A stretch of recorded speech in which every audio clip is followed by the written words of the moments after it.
Mas, mau keluar mau ikut syuting? Ini keluar aja. Oke. Ini kita nunggu aja sebetulnya sih. Nunggu apa itu? Nunggu mimpi. Terus habis kalau mimpi. Oke.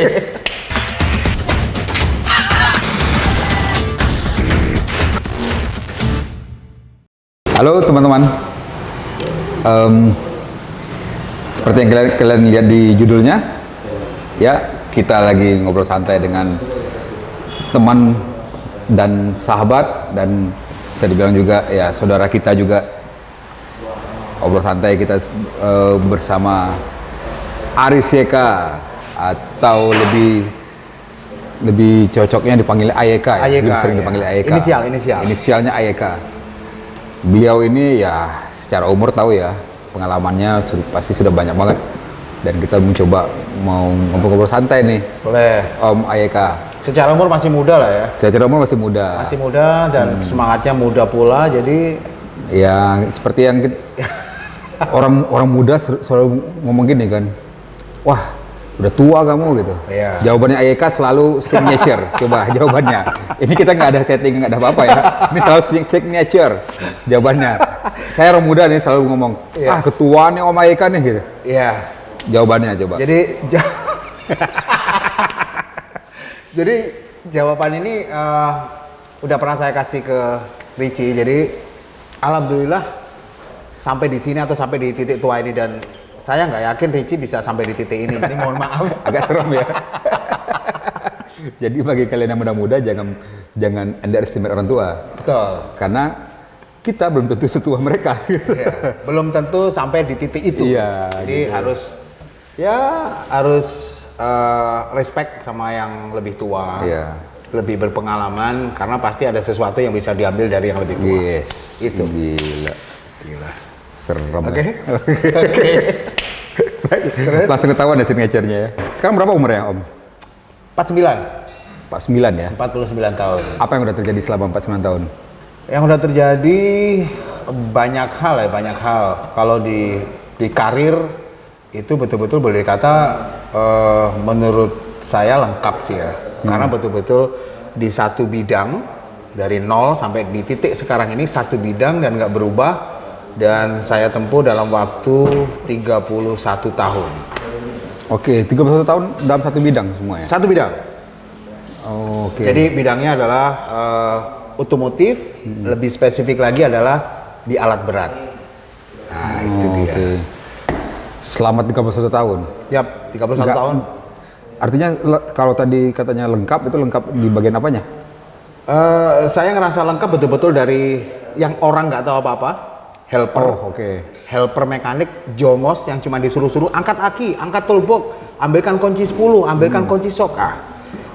Sampai di beberapa tahun yang lalu bisa kerja sendiri, bisa bongkar mesin, bisa overhaul, bisa semuanya. Dan ini perusahaan yang kelima kalau nggak salah saya kerja dan dipercaya di posisi yang sekarang, ya alhamdulillah, dan masih di bidang yang sama. Wah, artinya dari nol banget ya? Nol dari banget, bawah nol banget. Sampai di titik sekarang, boleh disebutin itu nggak ya? Jabatannya. Saya nyebutin lah, kalau itu nyebutin ntar dikira Nanti sombong. dikira sombong, Oh, iya, repot iya, ya. iya. Beliau ini sekarang udah GM, General Manager. GM teknik lengkapnya. GM teknik lengkapnya. Dan fokus dari 31 tahun yang lalu, dari nol banget ya? Nol banget. Nol banget. Sampai di titik ini sekarang. Yap. Wah, luar biasa memang ya. Kutos lagi dong. Bukti konsistensi itu ya. Yap, karena memang waktu masih SMK, saya dulu SMK-nya di mesin produksi, jadi ngelas, bubut, ada pengetahuan tentang mesin sedikit. Dari situ saya memang pingin terjunnya memang harus di otomotif, memang pingin. Memang dari... Ya, dari SMK dulu udah kepingin, akhirnya... Apa yang membuat itu? Harus di otomotif gitu? Harus di otomotif karena begitu kita ngelihat mekanik atau teknisi atau montir bahasa Jawanya kan, montir bengkel tuh kayak ngelihat tuh laki banget gitu.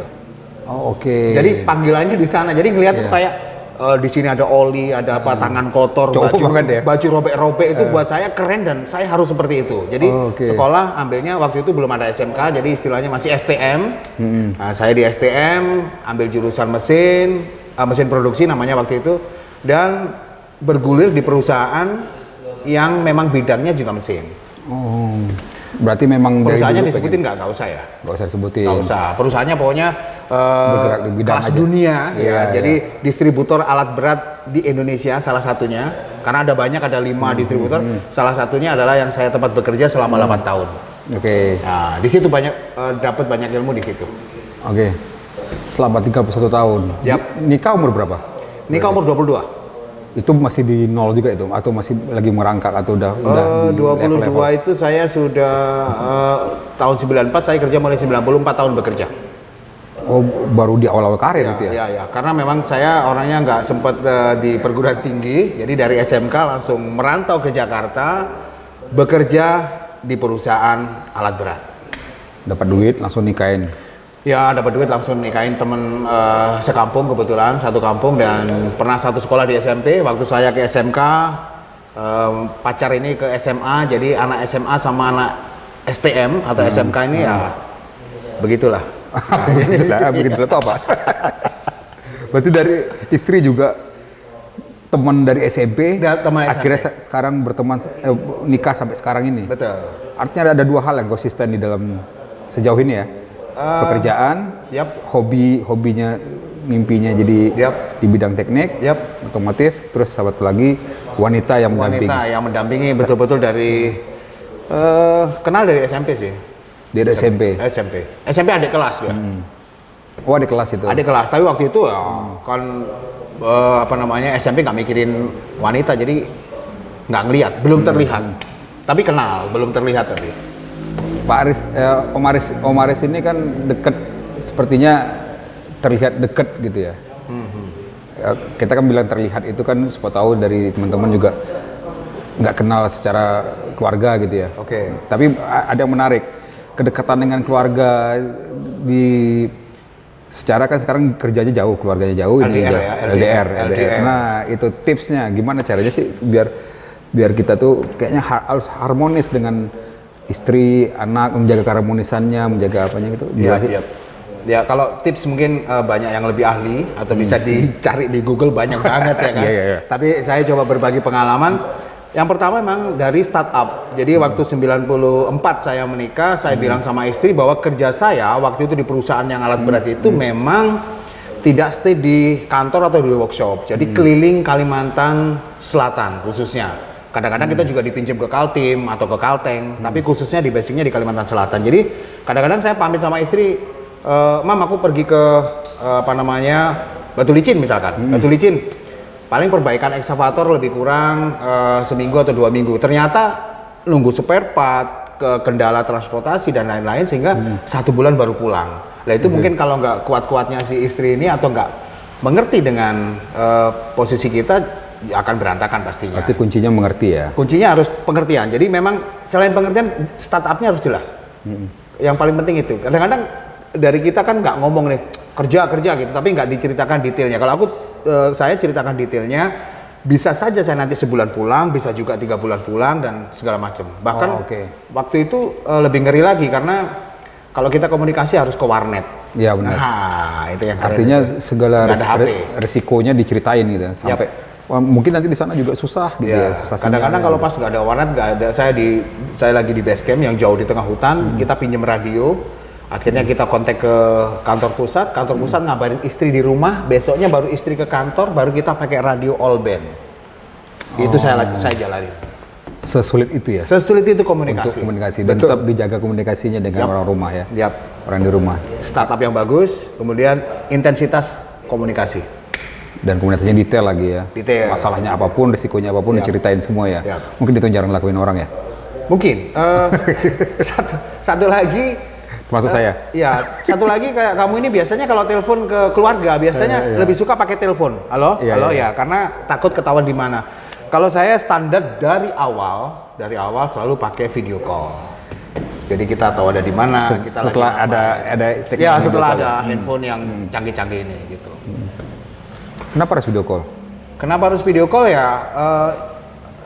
Yang pertama adalah kita pingin kepastian. Jadi kita pingin di rumah itu lagi ada apa, anak-anak kondisinya bagaimana. Dengan video call itu mewakili seolah-olah kita datang dan lihat langsung. Tapi kalau telepon kan suara biar lebih real, lebih real time ya. Lebih real. Anak sekarang 3 ya. Anak 3, baru 3. Dan yang paling kerennya ini teman-teman, biasanya kan di keluarga mungkin kita ada juga yang ngalamin ya. Kalau udah kayak kita nih SMP atau SMA gitu atau kuliah tuh udah malas deket dengan orang tua, ya kan? Mungkin teman-teman ada yang ngalamin seperti itu ya. Nah di Om Aris YK ini, di Om YK ini, kedekatan dengan keluarganya terlihat dengan anak-anaknya terlihat seperti berteman gitu. Yap. Itu kok bisa membangun komunikasi seperti itu ya? Memang dari saya punya anak pertama si Dea, jadi memang dari kecil udah dididik apa ya, banyak pakem-pakem yang tidak apa namanya, tidak apa ya, tidak nanti saya takut salah ngomong sebetulnya, tapi Tapi sebelum saya ngomong, Ya. mari kita minum dulu. kita seruput dulu. Oke, kita seruput dulu. Tos dulu, Ci. Oke. karena agak rumit ini, karena ada budaya, ada tradisi, ada adat istiadat yang kadang saya lawan. Oke, contohnya. Ya, contohnya kayak misalkan makan kalau sama orang tua, misalkan kursinya terbatas, orang tua di atas, anak di bawah segala macam. Kalau saya enggak, anak sama siapapun bisa santai. Anak Oke. pegang kepala saya nggak ada masalah. Oke. Ya, anak apa namanya, banyak hal lah. Jadi memang saya menjadikan anak itu sebagai teman. Karena kalau sebagai teman akan mudah terbuka semuanya gitu. Jadi ada sesuatu komunikasi terbuka gitu. Oke. Jadi sorry, maksudnya apa ya? Jelasinnya susah. Jadi kadang-kadang kalau di dalam rumah tangga kan ada tata krama gitu yang harus diikuti dengan kekakuannya. Menurut saya ya, kaku ini itu saya tabrak. Jadi saya pengennya ya udah kayak sama temen Ya, aja. mencair aja gitu. Iya, ya. cair aja ya. Nah, biasanya juga kalau anak dan orang tua itu semencairnya itu ya, sedekat itu, sebiasa kayak berteman gitu. Pernah nggak sih anak itu menjadi lebih kayak, kalau kata orang itu lebih kayak ini apa namanya, over pertemanan gitu loh. Kayak bahasanya itu jadi kayak nggak nganggep bapak jadinya gitu. Oh, Kan kebanyakan kan suka Ya, ya, orang ya. tua tuh menjadi kaku dengan anaknya karena dia harus menjaga dia, aku bapak, aku ya, ibu, menjaga gitu. kewibawaan bahwa aku ini Kewibawaan, bapakmu, aku ini itu kebetulan saya nggak pakai itu. gitu ya. Dan anaknya alhamdulillah Anak juga nggak terlalu ngelunjak, jadi memang tetap Ya, ngelunjaknya ya, itu. ada di kondisi-kondisi tertentu memang kita jelasin pada saat manusia pasti apa namanya, ada kalanya kita lagi di bawah, di atas, Ya. lagi ada kalanya kita normal dan ada kalanya kita lagi marah. Pada saat marah saya selalu ingetin bahwa aku ini bapakmu. Oke. Tidak pernah ada kalian kalau nggak ada bapakmu dan mamamu, kan seperti itu. Jadi mereka selalu sadar bahwa ada bapak dan mama, Ya, tapi menarik. kalian jangan apa ya, pokoknya jangan kaku, jangan ini. Jadi kita ini keluarga, tapi tidak ada aturan yang baku kamu harus apa ya, sungkem atau apa, pokoknya rock and roll lah gitu. Oke. Bagaimana menjaga pertemanan itu agar anaknya nggak gelunjak, bapaknya juga nggak terlalu kaku gitu? Batasannya sampai di mana gitu? Contoh-contoh batasannya. Misalnya tadi kan katanya ada kalanya itu aku harus ngasih tahu nih, aku bapakmu. Apa yang telah dilakukan anaknya? Banyak, contohnya kalau misalkan yang paling menyadarkan atau mengingatkan anak bahwa mereka itu punya orang tua adalah karena mereka masih di usia-usia sekolah. Oke. Dan alhamdulillah tiga-tiganya ini masih sekolah. Yang nomor 1 baru selesai kuliah, yang nomor 2 masih kuliah, yang nomor 3 SMP. Nah, kalau mereka masih kuliah, masih di dalam bangku pendidikan, pasti mereka kan apa namanya, membutuhkan tanda tangan, izin dan sebagainya. Jadi mereka masih sadar gitu. Dan Sadarnya pas wah ini butuh orang tua nih. iya, maka ini ada orang tua, makanya. Nah, ini nanti suatu ketika saya juga bilang, suatu ketika kalian akan mandiri, misalkan menikah harus keluar dari rumah ini segala macam mandiri, tapi kalian harus ingat bahwa dengan adanya kalian, karena ada kami, ada bapak sama ibu kan, seperti itu.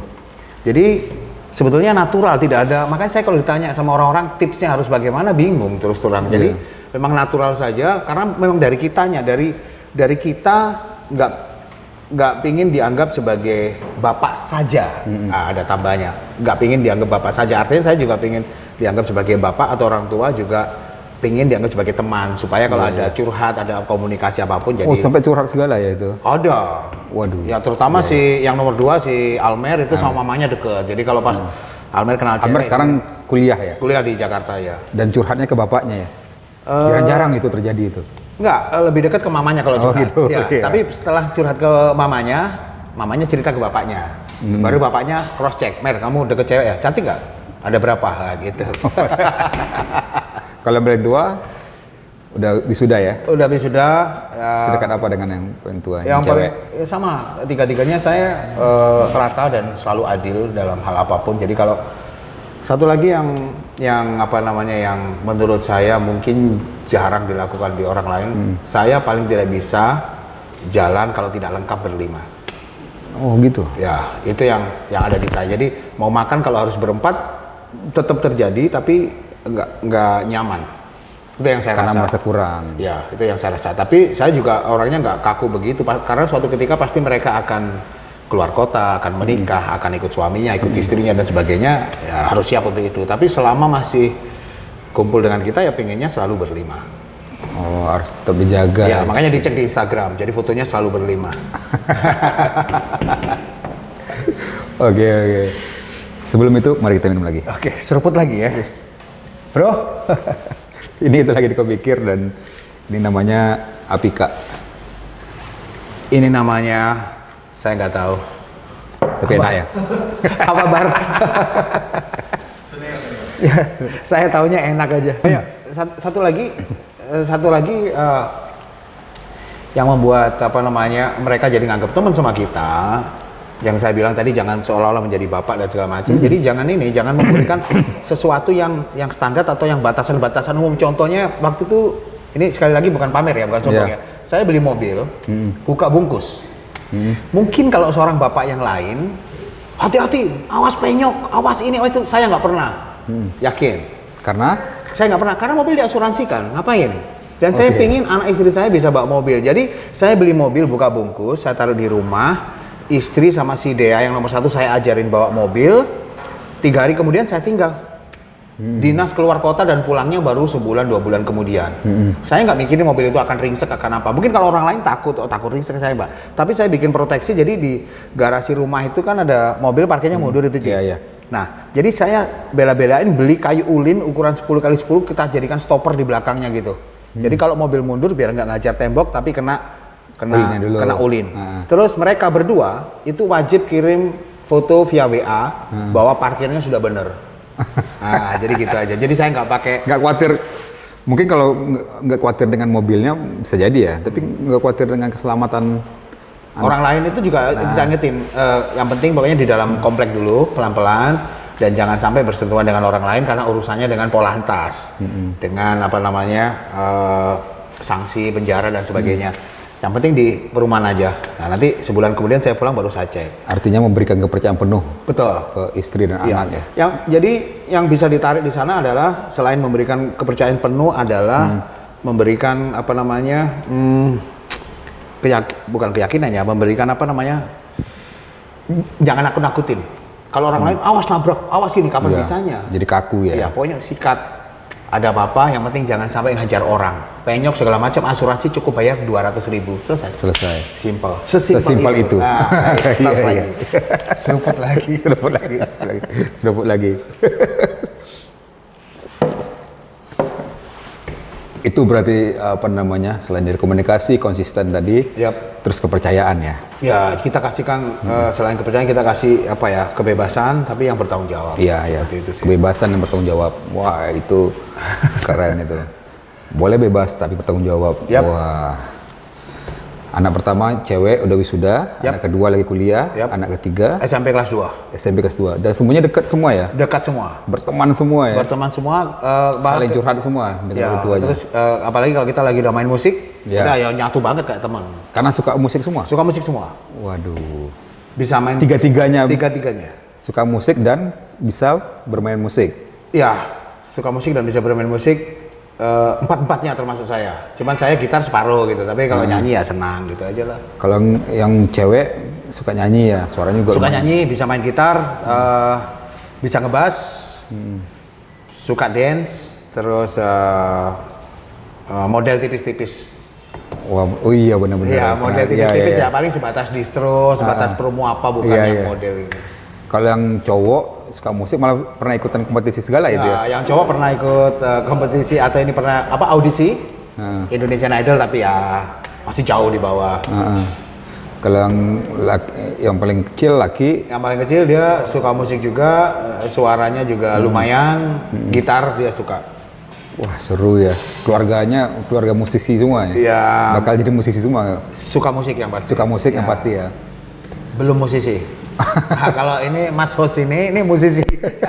Musisi karbitan, musiman aja.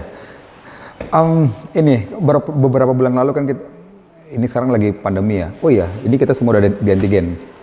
Ya, disclaimer dulu nih, kita udah antigen ya. Sudah. Kita udah antigen dan negatif. Alhamdulillah. Alhamdulillah. Beliau ini kemarin sempat COVID ya? Ya, sudah terpapar COVID-19. Dan gimana Pak pengalaman sarjana S1-nya dengan C19? Lebih tepatnya saya bukan, kalau COVID-19 saya lebih tepatnya bukan sarjana S1, saya udah S2. S2 ya? S2. Mungkin ada bisa disampaikan, kan sekarang ini banyak orang yang, apa sih itu gitu? Ya. Atau ada orang, wah kamu harus prokes banget gitu. Kan kayak ada dua kubu yang menerima COVID sama yang tidak gitu kan ya? Ya, kalau saya dari awal memang yakin COVID-19 itu ada. Buat teman-teman yang tidak yakin, ya kita juga nggak bisa maksa. Yeah. Tapi ya kita berharap mudah-mudahan segera yakin sehingga dengan keyakinan itu kita jadi proteksi diri kita jadi merasa butuh dan semangat untuk proteksi. Kalau enggak kita nggak semangat, santai cuek seperti yang sudah jalan-jalan itu kan. Dan saya nggak tanggung-tanggung. Jadi saya total boleh dikata sakit ini total itu 30 hari. Jadi 11 Totalnya hari. 30 hari? Iya. Jadi saya 11 hari itu isoman atau dirawat di rumah, tapi kondisinya terus memburuk sampai saturasi 80 sekian gitu. Kemudian dipindahkan ke rumah sakit, dirawat lebih intensif, itu lebih kurang 10 hari, jadi total 21 hari. Keluar dari rumah sakit 2 hari, keluar 2 hari, kemudian setelah 2 hari itu saya pakai beraktivitas, ambruk lagi, demam lagi, 8 hari. Total 30 hari. Artinya COVID memang real. Saya meyakini ada. Meyakini banget ada, ya. Dan COVID itu juga udah divaksin kan ya? baru pertama. Baru pertama ya? Ya, baru pertama vaksin. Ada ngaruhnya nggak vaksin kemarin itu? Yang pertama itu? Yang pertama, kebetulan saya ini satu keluarga berlima sudah terpapar semua.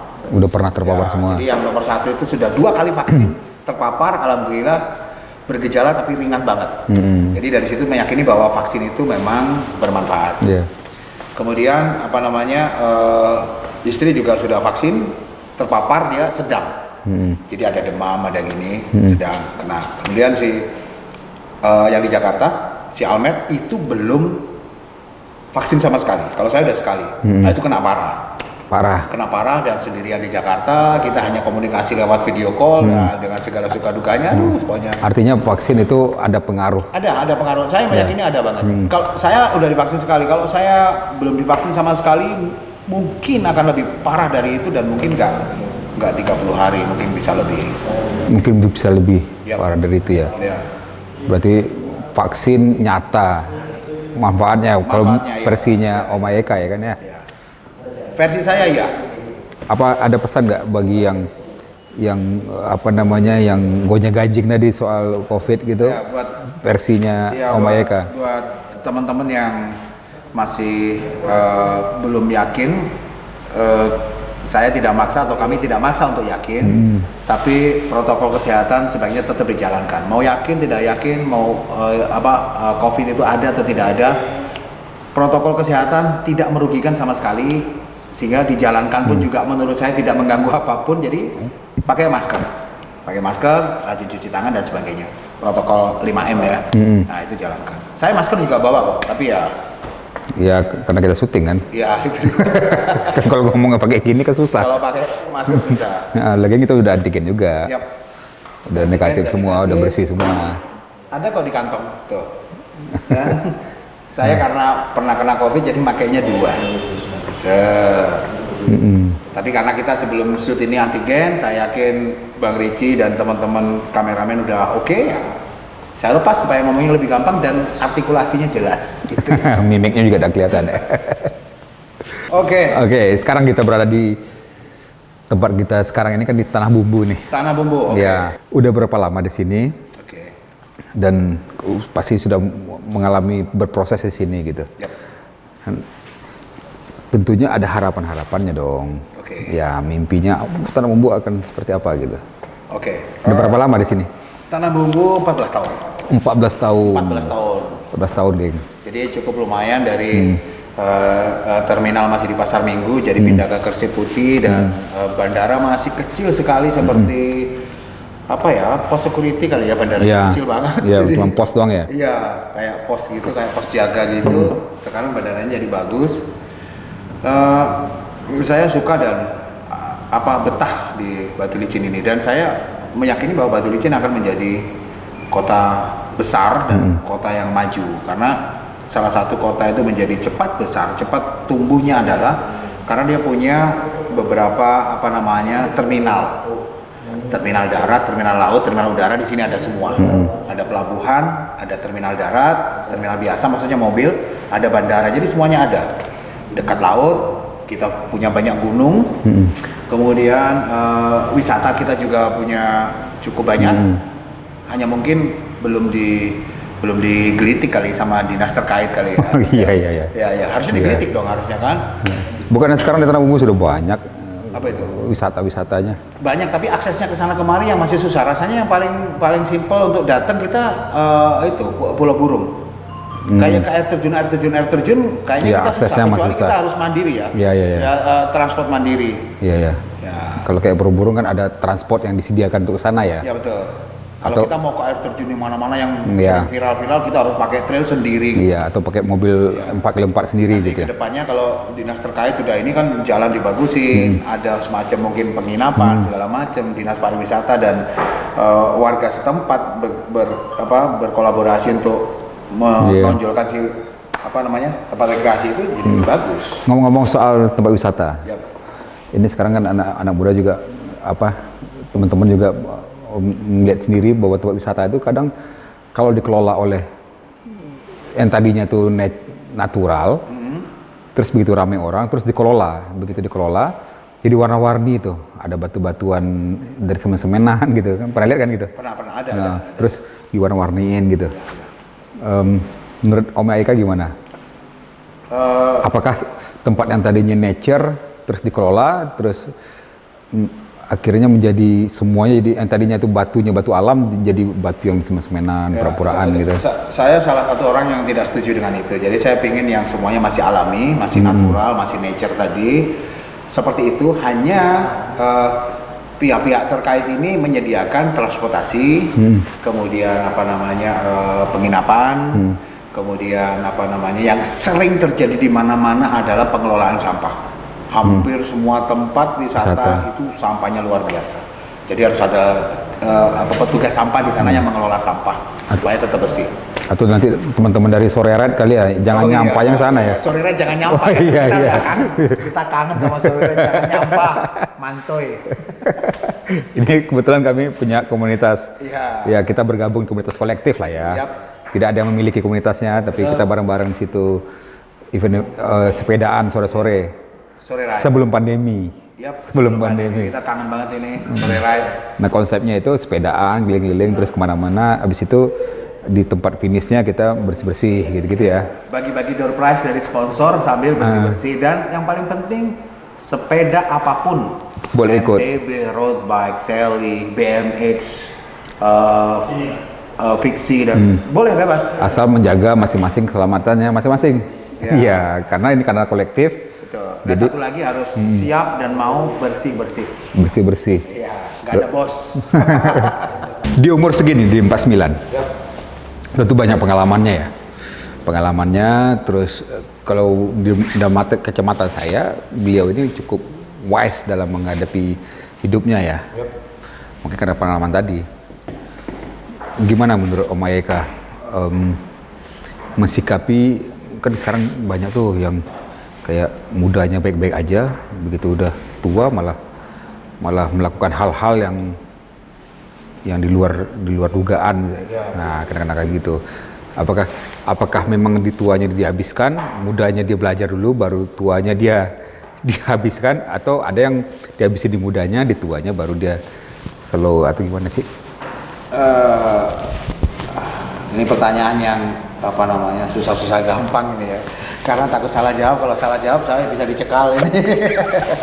Tapi sebetulnya dua statement itu jadi muda nakal, tuanya insaf atau lurus-lurus saja, atau sebaliknya mudanya biasa-biasa saja, begitu tua karena modal banyak, sudah ada modal jadi nakal. Jadi nakal ya.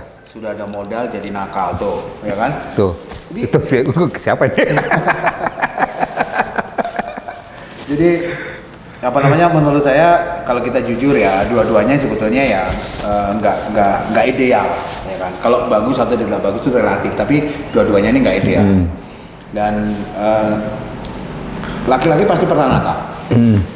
Saya juga pernah nakal, tapi masih dalam koridor atau masih dalam batasan-batasan, sehingga alhamdulillah bisa sampai di titik ini dan masih bisa, saya merasa masih bisa oke aja dengan keluarga, dengan karir, perusahaan, dengan teman-teman, dengan lingkungan, masih bisa berjalan fine. Artinya ya semua terkendali, menurut saya sih gitu. Oke, artinya balancing juga ya, ngebalance. Harus balance ya. Harus balance, mau nakal ya ayo dikit gitu ya. Nakalnya dikit tipis aja. Karena kalau kita nakal banget pasti nggak ada di sini lah sih. Oh iya betul juga. Iya, ya. kalau nakal banget nggak ada di sini. Oh iya benar. Ya. Kalau kita dibilang wah kamu nakal nih, ya saya nggak di sini dong. Betul. Oh, iya, kalau gitu. kamu nakal ya, misalkan kita jawab iya ya nggak mungkin ada di sini. Iya betul. Kalau bilang enggak, kok ada ya? Ya. Kalau dibilang enggak, dulu kamu pernah gini ya. Iya juga, dikit. Itu sebetulnya pengalaman pribadi host ya. Banyak hal lah. Yep. Terus artinya kan kenakalan cowok itu kan rata-rata kan hampir sama ya. Yep. Soal kalau nggak cewek, narkoba, terus kriminal. Rata-rata sih. Semoga sih di antara kita nggak ada begitu ya, teman-teman. Gimana sebagai laki-laki, keluarga jauh dan di sini sendiri? Sebagai laki-laki keluarga jauh dan di sini sendiri, yang pertama kembali ke yang tadi komunikasi, video call. Jadi kan kita dengan keluarga supaya tetap tetap terjalin hubungan yang harmonis. Jadi video call dan adanya pemakluman dari keluarga. Oh, yang tadi itu ya, yang harus video call. Jadi semuanya kita bisa lihat kondisi di sana, di sini. Oh iya. Terus yang kedua, kalau pikiran kita lagi ke situ. Ke situ kemana nih? Ya, pikiran kita nih lihat ini. Pikiran kita lagi ke situ dan pingin itu. Jangan lupa. Jangan yang itulah, tapi apa? larikan ke hobi. Oh, larikan ke hobi. Tapi laki-laki kan harus dikeluarkan itu bagian itu. Ini boleh diceritakan ini, boleh. Boleh. Janganlah, ditahan aja. Ini pertanyaannya top. Aduh. Masa enggak bisa disalurkan? Enggak. Karena jadi jerawat loh. Betul, tapi maksudnya jangan di ini. Kita nunggu aja sebetulnya sih. Nunggu apa itu? Nunggu mimpi. Kita nunggu mimpi sih. Mimpi basah. Iya. Ini Mas Akbar sama Mas Bowo ini kayaknya juga begitu dulunya. Iya. Sekarang juga ini dari jauh. Ya, makanya jauh dari istri semua salah nih. satu kan doa banyak. Iya. Salah satu doanya berilah mimpi itu. Kalau ditanya mimpimu apa untuk masa depan? Ya saya pengen mimpi aja kerja mimpi itu. Jawabannya kalau orang mimpi tadi rumah gitu kan. Ya, jadi itu sih lebih kadang-kadang kalau kita udah beraktivitas, ada kerjaan, ada hobi, ada sesuatu. Ini ketawa terus. Pasti lupa dengan yang itulah. Iya. Biar aja mengalir, kadang-kadang lupa kok. Oh gitu ya? Iya. Bisa gitu ya? Bisa. Wah saya nggak bisa tuh, makanya istri dibawa sini. Aduh. Berarti kamu tipenya yang holik berarti? Kok holik sih? Ya apa? Holik-holik itu ya? Workaholic. Iya kan gitu kan ya? Iya. So aku kalau cowok pasti ada pengen-pengennya kan? Iya, tapi kadang-kadang kalau kita sibuk pasti lupa lah. Pakai tangan kali ya, pakai tangan. Makan pakai tangan. Waduh. Tas dulu nih. Tas lagi. Sebelum kita lanjut kita minum dulu. Sebelum kita lanjut kita seruput dulu. Seruput. Seruput lagi. Itu mungkin gunanya Tuhan menciptakan tangan juga kali ya? Aduh, ini aku nggak berani komentar sih. Gak berani ya? Nggak berani. Karena saya tipe yang nggak pakai tangan sih. Pakai apa? Pakai apa dong? Nanti di belakang layar baru Apa ya? belakang layar baru kita kasih tahu. Oh, aku tahu. Mainan. Ganti topik Ci. Ya, the topik. Aku kepepet kalau itu Ci. Hah? Kepepet. Lagi pengen? Dikit. Ke hobi dong, katanya ke hobi tadi. Iya. Ini makanya habis ini ngerjakan hobi. Ya. Di Alfamart tuh ada yang batangan, ada yang cair juga loh. Sabun. Hand body kayaknya lebih soft lah. Oh, iya. Ini jangan dimasukin loh, ini gila ini. Coba pertanyaan yang bikin saya sedih apa ya? Sedih, keluarin air mata. Apa pertanyaan sedih? Oh my god. Sosok ayah, wih, ngeri, sosok dalam gitu. Sosok. Kok malah ketawa sih? Kata tadi mau sedih. Gak bisa sedih aku. Aduh. Apa yang belum, selain dari rumah tadi, yang belum tercapai untuk diri sendiri dan keluarga? Apa ya? Rumah aja lah, yang lainnya oke sih. Oke ya. Oke, saya merasa cukup lah santai. Kayaknya di dalam hidup juga nggak ada hal sedih yang terjadi. Hal sedih kan kita bisa lewatin, bisa laluin, jadi ya santai lah, santai. So santai itu. Faktanya ya, nggak ada yang sedih sampai nangis apa ini, terus makan nggak enak apa nggak ada lah, semuanya masih oke aja. Akbar nggak pernah percaya kalau saya nggak pernah sedih. Aduh. Gimana? Mas mau keluar ya? Oh iya, lewat aja. Mas, mau keluar atau mau ikut syuting? Mungkin keluar aja ya. Mau keluar aja kan? Aku pengen sedih apa ya? Tadi udah ingat orang tua ya. Enggak ada, belum sedih sih. Apa? Aku bikin sedih. Yang Malas aku sedih-sedih kayak stasiun TV yang itu. Iya, jangan ya. Iya, stasiun TV yang itu acara lagu, tapi yang di expose bukan lagunya. Bukan lagunya, apanya? Bukan apa namanya, bukan skill nyanyinya, tapi oh, kamu keluarga dari mana, orang Oh, kamu, iya. jadi sedih-sedih. Aduh. Acara apa? Saya nggak pernah nonton TV lagi, udah berapa tahun saya nggak nonton TV. Kalau saya masih pecinta TV lah. Masih ya? Masih. Kalau saya pecinta radio kalau saya. Ya, karena Anda memang yang Hal yang paling nggak ada lagi. Nggak ada. Jadi udah apapun itu nikmatin aja. Nikmati dan jalani sudah itu. Ya kita kan udah berteman udah berapa tahun, Pak? Yap. Kita berteman dari tahun 2008, 2009 ya? 11. 11. Oh, gabung sini 2011 ya? 11 ya. Berarti udah 10 tahun? 2 tahun. 10 tahun. Kita pernah satu rumah. Ini agak personal ya tapi informasinya ya. Hal yang berkesan kita selama serumah. Hal yang berkesan selama serumah ya, Richie ini agak jahil ya kan, agak bukan jahil sih, rock and roll dia. Mungkin karena kebiasaan apa namanya di zaman kuliah dulu segala macem, sehingga Richie ini pernah saya kerjain. Jadi saya beli teh botol, di dalamnya saya kasih Ajinomoto sama garam. Ajinomoto, garam, Royco digabung, dikocok, langsung aja dia datang buka kulkas minum, nggak tahu punya siapa, yang kocok, baru dia protes. Siap. Dari pengalaman hidup selama 49 tahun dengan kesimpulan, dengan kontrolannya, dengan apapun yang terjadi, masih ada tahun-tahun berikutnya. Yap. Insya Allah dijalani gitu. Apa yang ditakutin? Ada takutnya nggak? Kita hidup ini yakin bahwa segala masalah, segala kendala kita bisa menyelesaikan. Apapun jalannya, dengan bantuan siapapun. Sehingga karena itu ya kita tidak harus ada yang ditakutin. Berarti tidak ada yang ditakutin. Tidak ada yang ditakutin, tetapi kita juga harus memberikan keyakinan diri. Tentunya dengan contohnya harus ada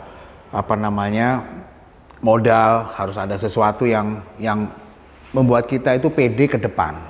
Gitu sih. Kalau kita cuma ngomong tidak takut tapi kita tidak mempersiapkan segala sesuatunya susah. Ya kan? Ya saya nggak bisa jelaskan rinci tapi intinya kita itu harus ada modal diri, skill, knowledge, kemudian materi dan segala macam. Sehingga ke depan nggak ada yang ditakutin. Kalau kita cuma kosongan ya pasti semua orang akan merasakan takut itu sih.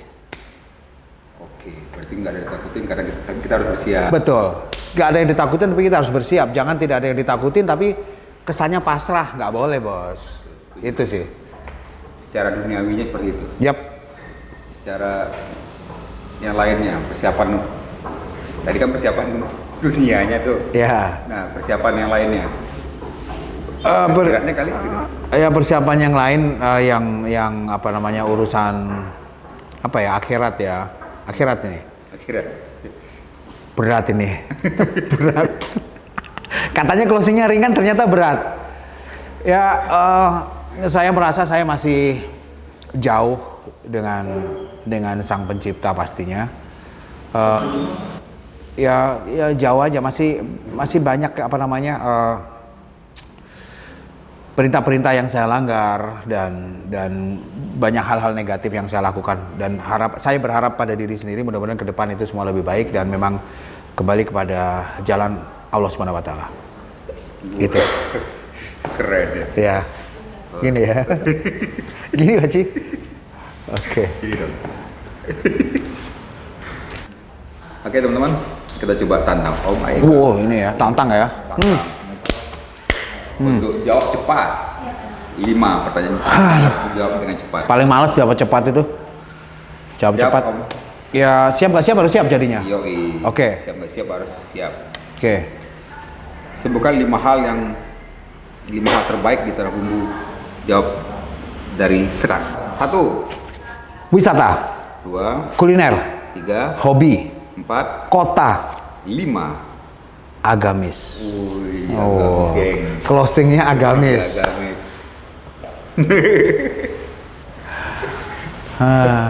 Oke.